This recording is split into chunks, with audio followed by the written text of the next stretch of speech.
Hello, hello, hello. I'm Bike Again, your main, the real Bill Real. I want to play a short video for you. This video is disturbing, to say the least. The video that I'm about to speak about is an incident that happened in Pinellas County, Florida.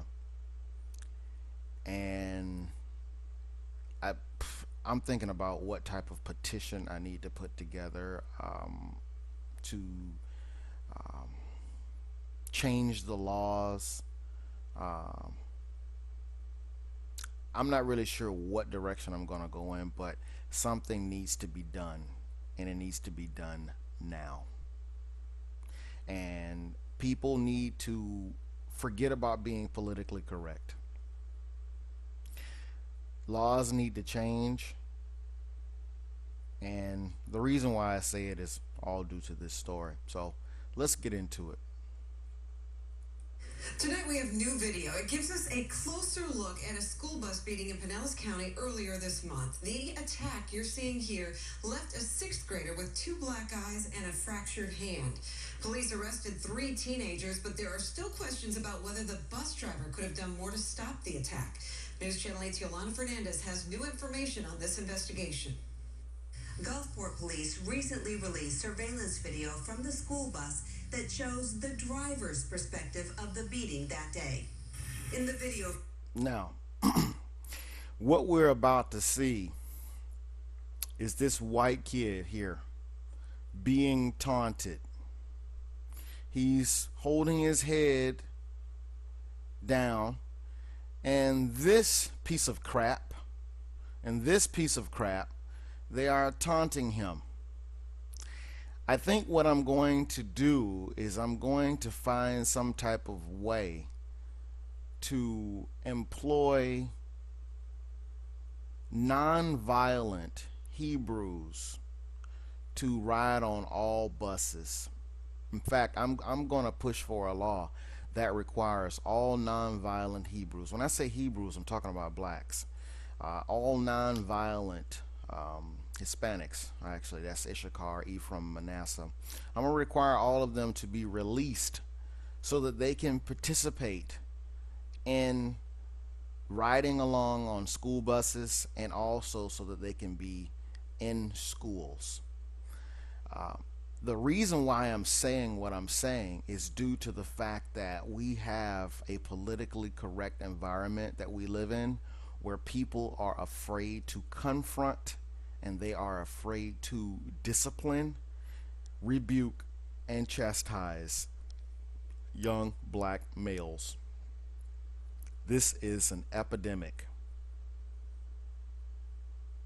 Something needs to be done about it. No one should live in fear from one group of people, for whatever their reasons are, whatever they are bitter about. It does not matter. Now, I'm about to play a video for you in just a second, and what you're about to witness is absolutely horrible, deplorable. And I'd even go as far to say that if this child's father found out where these kids lived, they might deserve a bullet, just like Trayvon did. Let's go. from July 9th, the victim is the one sitting in the second seat of the Pinellas school bus Right with here. his head down. The violence starts as soon as he stands up to get off the bus. The bus driver, John Moody, yells for somebody to try to stop them and calls for help. Okay. Now we have an adult sitting right here witnessing these three punks hitting and kicking this child. The changes that they want to make in the laws, Natalie Jackson, Ben Jealous, Al Sharpton, Jesse Jackson. These changes that they want to make is they want to make this totally legal for these kids to do it. And then go and cry out a Jenna 6 plea and say, it was racism. The white boy was calling me a nigger. I jumped it for Trayvon. It's time to wipe out this ignorance. And yes, you did hear me say the words, wipe out. I am not the only person who feels this way about this trash. It's pure. Let's play the video. Punches and kicks continue, and the victim falls between the seats. At one point, you can hear his screams. Then he... Now, we have a bus full of kids. Not one of them even thinks to say anything or attempt to break the fight up. You know why? Because the media has sold them an illusion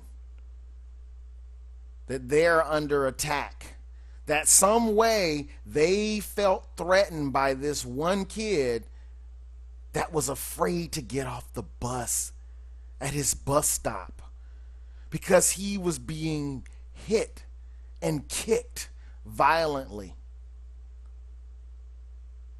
I'm so glad that they have these cameras on the bus.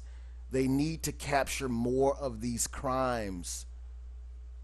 These children do not deserve to go to school anymore. These children deserve to go to prison for 2 years.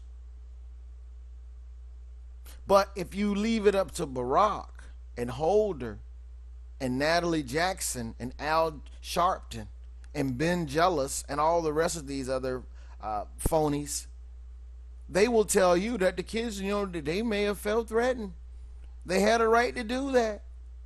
That's nothing compared to the violence that we've had to suffer at the hands of whites. That's what they're going to tell you. They're going to give you some bullcrap like that to make you think, oh, they're justified. Oh, leave them alone. I'm sick and tired of this crap.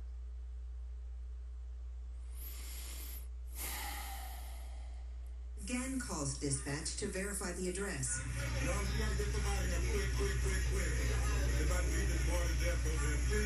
Somebody come out and get him over here. Quick. They're about to beat this boy to death.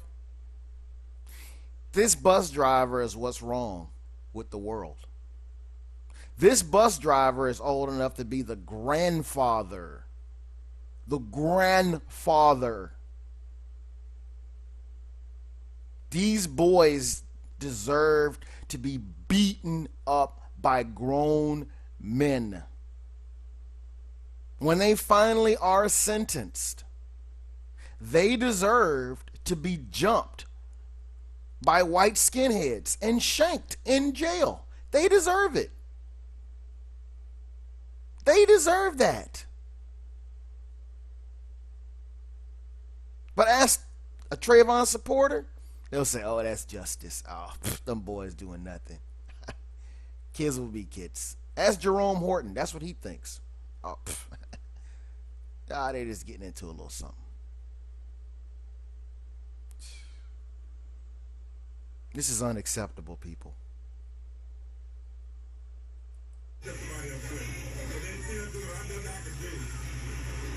There's nothing I can do. Now, this man is concerned about keeping his job so that he can pay his bills, so that he won't be on camera chastising these pieces of crap. He's more concerned about being politically correct. We cannot chastise the black men. We can't do anything wrong to them. God forbid. He's more concerned about saving his job than about doing what is right, which is standing up for this child that is screaming for help. And the only adult that's on the bus is acting like he is afraid of the children. There is something gravely wrong with this when an adult is afraid of children?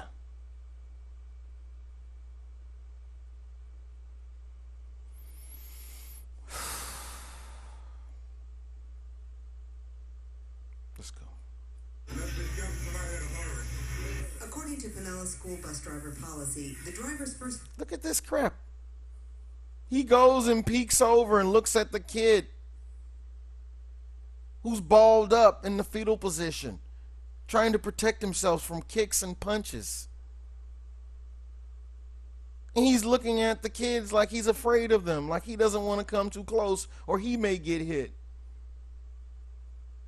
When he has enough power and wherewithal that he can put them both all in check and tell the boys have a seat. If he was worth anything, he should have closed the door and he should have driven the bus to the police department and should have radioed outside and says, I'm not opening my door until you come and arrest these punks immediately. Folks, I implore you, do the right thing. Forget about political correctness. Forget about their marches. Forget about the pundits. Forget about all of the hypocrisy. Forget about them trying to tell you that blacks have the right to be as violent as they want to be. No, they do not. They need to be taught a lesson. And sometimes the lesson that they're taught is a bullet through the heart. Duty is to call dispatch and only has to step in if he thinks it's safe and he's not required to intervene. But in an earlier interview, Gulfport Police Chief Robert Vincent said Moody took no action to help the victim even after the teens left the bus. There was clearly an opportunity for him to intervene and or check on the welfare of the children in this case, or the child in this case, and he didn't make any effort to do so. So that's what we want to bring to the attention of the prosecutor. Absolutely right. This is an adult seeing children attacking another child. That bus driver had a moral obligation and a legal obligation to protect that child. If I were the child's parents, I would be concerned about seeing if I could legally hold that bus driver responsible for not protecting the child.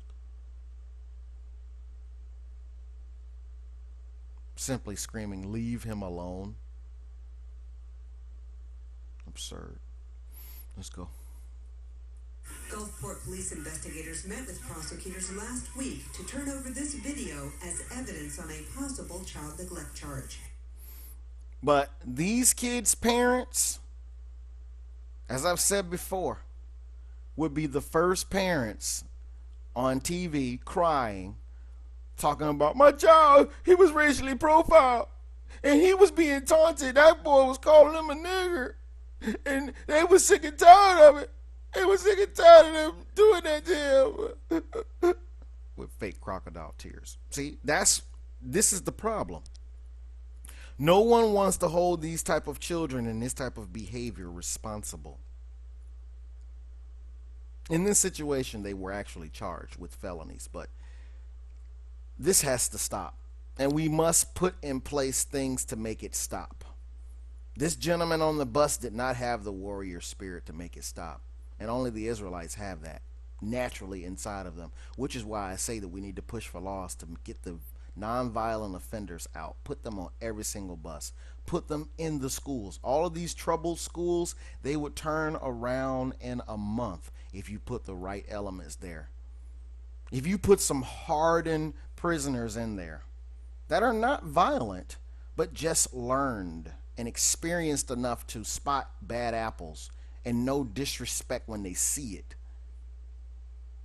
we'd have a totally different environment.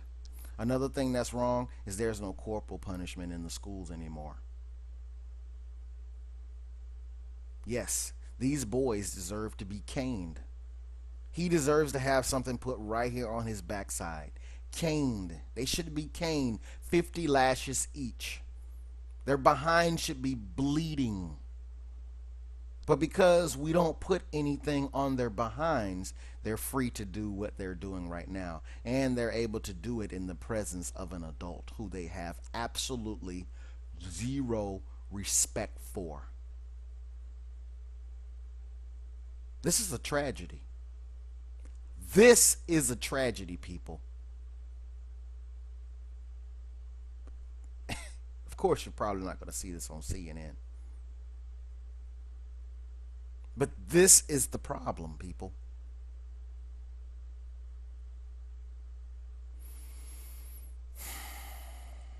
Now it's in the hands of the state attorney's office to determine whether the school bus driver will be charged.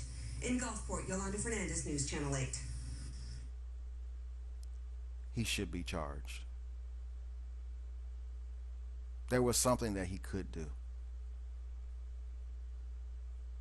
And if for nothing else, he should be charged with being a coward. Yes, I said it. A coward.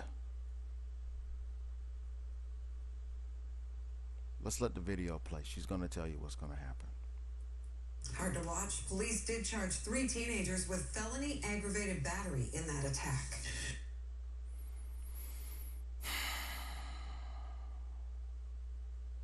We need changes.